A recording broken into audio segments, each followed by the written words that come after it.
kun on reikäkään ohjaaja, minkäs teet? Merkki. Merkki. Merkki. Hyvä. Noin. Hienosti. Sitten uudestaan vaan. Merkki. Hyvä.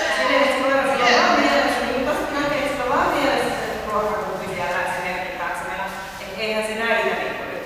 Tule.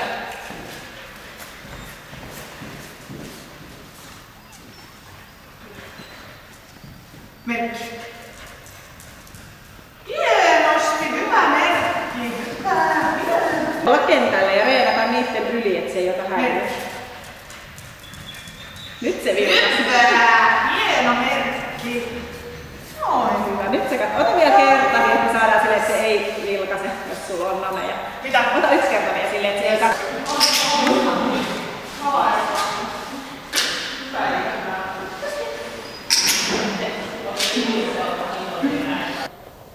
Sitten voit lähemmän päästä se hakee. Eli ihan kunnolla kropalla nyt näytät sen.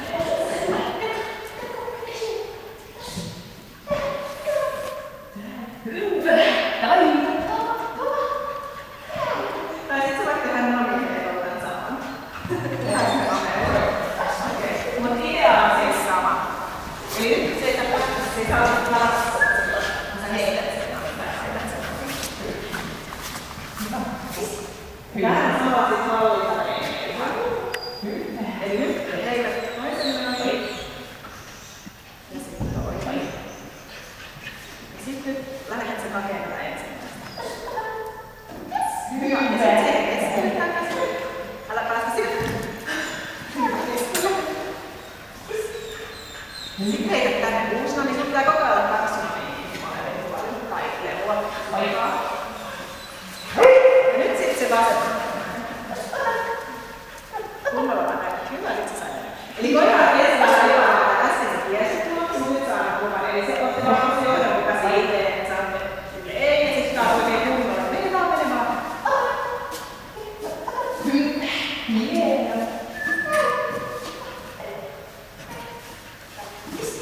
Hyvä. Hyvä. Nyt tätä samaa sä voit miettiä, että millä käskyllä sä joskus käskytät sitä TV:ssä. Eli mitkä sulla oli käskyt? Mitä sä sanot? Kun sä lähetät merkkiä hakemaan ohjeen kuntapuolella. Mulla on tuo ainoastaan. Ja sit on niinku se käsi näyttää. Siis tuo on mun noulukäsky siis metallinaulassakin. Hyvä. Mut nyt sit tässä treenissä sä voit sanoa siitä. Sit kehu. Hyvä.